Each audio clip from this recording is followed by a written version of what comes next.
नमस्कार दोस्तों, स्वप्न विज्ञान एक ऐसा इंटरेस्टिंग साइंस जिसके बारे में सुनने मात्र से हम रोमांचित हो जाते हैं, हम इंटरेस्ट की भावनाओं में डूबने लगते हैं। जी हाँ, आज का वीडियो स्वप्न विज्ञान पर है। स्वप्न विज्ञान के बारे में आज हम इस वीडियो में जानेंगे।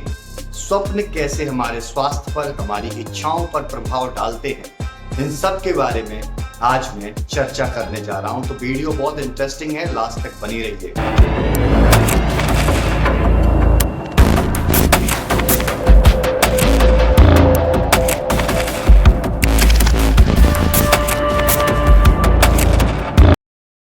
एपिक ऑफ गिलगमेश, एक व्यक्ति जो बेबीलोनिया का है, उसके सपने में एक कुल्हाड़ा आसमान से आकर नीचे गिरता है और वो उस कुल्हाड़े को उठा करके अपनी माँ के पास फेंक देता है और वो जाकर के उस कुल्हाड़े को अपने गले से लगा लेता है। ये जब वो कहानी जाकर के अपनी माँ को बताता है तो उसकी माँ उससे अर्थ निकालती है कि इस प्रकार के स्वप्न का अर्थ है बेटा कि आपके जीवन में कुछ बड़ा होने वाला है, आप बहुत बड़ी उपलब्धियां प्राप्त करेंगे। ये बेबीलोनिया का एक बहुत बड़ा महाकाव्य है, एपिक ऑफ गिलगमेश। उसके अंदर भी स्वप्न के बारे में वर्णन मिलता है, जहां से उन्होंने ऐसे अर्थ निकाला कि आसमान से एक बड़ा कुल्हाड़ा ईश्वर ने आपके लिए भेजा है और आप उससे युद्ध करेंगे, एक ऐसे व्यक्ति से युद्ध करेंगे जो आपसे भी ज्यादा शक्तिशाली है और आप उस युद्ध में हारेंगे।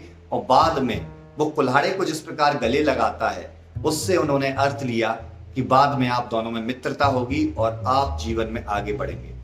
ऐसा ही नहीं कि हमारे इंडियन सिस्टम में या हमारे हिंदू धर्म में केवल स्वप्न के बारे में बताया गया है, जबकि सपनों के बारे में मुस्लिम धर्म में भी, ग्रीस में भी, मिस्र देश में भी, इंडिया के अलावा हर कंट्री में, इवन क्रिश्चियनिटी के अंदर भी सपनों के बारे में वर्णन मिलता है। मतलब कहीं ना कहीं तो इन चीजों के बारे में तथ्य छुपा होगा। इसके बारे में कुछ साइंटिस्टों ने, कुछ साइको एनालिस्ट ने इसके बारे में चर्चा की है, जैसे फ्राइड हुए, एडलर हुए, युंग हुए। एडलर जो साइको एनालिस्ट थे, उनका मानना था कि आपके सपने आपकी समस्याओं को बताते हैं, आपके जीवन में क्या प्रॉब्लम चल रही हैं उनके बारे में आपको अवगत कराते हैं। आप यदि किसी बुरे दौर से आप गुजर रहे हैं तो आपको भयानक और डरावने सपने आएंगे, यदि आप अच्छे दौर से गुजर रहे हैं तो आपको अच्छे सपने आएंगे। ठीक इसी प्रकार युंग जो साइको एनालिस्ट थे, उन्होंने भी अपनी थ्योरी दी और फ्राइड ने भी अपनी थ्योरी दी। इस प्रकार से सपनों के बारे में हर जगह चर्चा चलती आई है। कुछ व्यक्ति कहते हैं कि आप रात को सपना देखेंगे तो आपका सपना सच नहीं होगा। कुछ व्यक्ति कहते हैं आप रात के अंतिम प्रहर में या ब्रह्म मुहूर्त में सपना देखेंगे तो आपका सपना सच होता है। हमारा इंडियन साइंस, हमारा इंडियन वैदिक साइंस क्या इसके बारे में कहता है, हमारे आयुर्वेद में इसके बारे में क्या वर्णन मिलता है, हम इस वीडियो में जानने का प्रयास करेंगे। तो वीडियो को देखते रहिएगा। आयुर्वेद की संहिता, चरक संहिता, उसके इंद्रिय स्थान में एक वर्णन मिलता है। स्वप्नों के बारे में बहुत अच्छा वर्णन है। उस इंद्रिय स्थान में देखने को मिलता है कि सपने आपके कब सच होते हैं। उसमें देखने को मिलता है यदि आप रात के 8 बजे से लेकर 12 बजे के बीच में आप सपने देखते हैं तो वो आपके 1 साल के अंदर संपूर्ण होने का वर्णन देखने को मिलता है।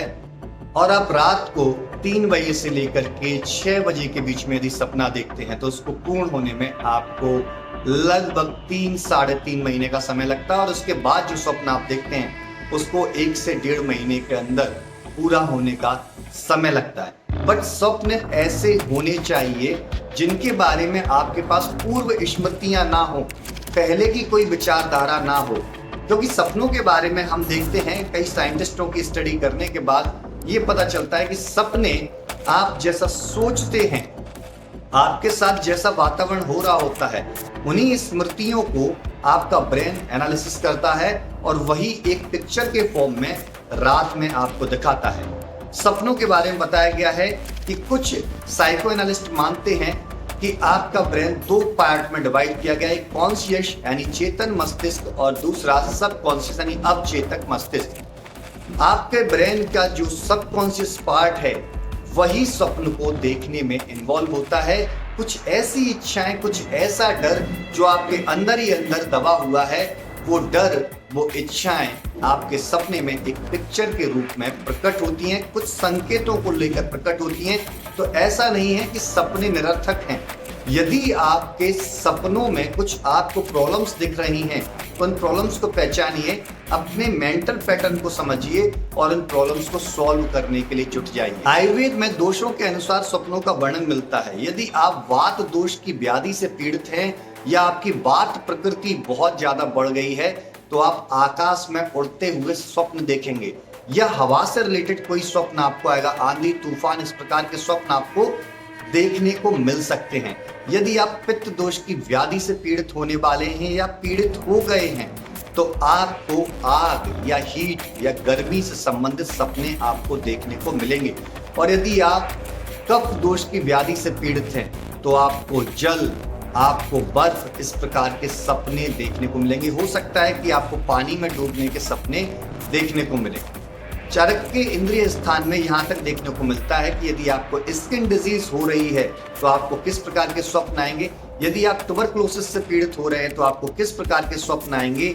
यदि आप पेट की समस्याओं से पीड़ित हैं तो किस प्रकार के स्वप्न आएंगे। इवन वहां ऐसा वर्णन भी मिलता है कि इस प्रकार के स्वप्न देखने पर आपकी मृत्यु इतने समय में निश्चित है। तो इसके हिसाब से कंक्लूजन में हमें देखने को मिलता है कि सपनों के बारे में हर देश में, हर ग्रंथ में, हर धर्म में वर्णन देखने को मिलता है। इसका अर्थ ये है कि ये निरर्थक तो नहीं थे, हमारे पूर्वजों को इसके बारे में कुछ ज्ञान था, उस ज्ञान तक शायद हम आज तक नहीं पहुंच पाए हैं। इस पर रिसर्च का बहुत बड़ा बिंदु अंकित होता है कि इन स्वप्न विज्ञान के ऊपर हमें रिसर्च करनी चाहिए। जब आयुर्वेद जैसे शास्त्र में, जो कि हजारों साल से जीवित है और हम लोगों के बीच रिजल्ट पर रिजल्ट देता जा रहा है, तो इसके ऊपर रिसर्च करने की अति आवश्यकता है। मैं आप सबसे ये उम्मीद करता हूं कि आप इस वीडियो को ज्यादा से ज्यादा लोगों तक शेयर करेंगे ताकि ये वीडियो संज्ञान में आ सके और स्वप्न विज्ञान के ऊपर रिसर्च कंडक्ट हो सके कि इन स्वप्नों के पीछे क्या अर्थ है। क्या चरक ने जो इंद्रिय स्थान में लिखे पॉइंट हैं कि इतने समय में ऐसा स्वप्न आने पर डेथ हो सकती है, इतने समय में आपको ये बीमारी हो सकती है, तो इसके पीछे कुछ ना कुछ तथ्य, कुछ ना कुछ कंसेप्ट जरूर होंगे। मैं डॉक्टर शैलेंद्र शर्मा आपसे विदा लेता हूं, तब तक के लिए धन्यवाद।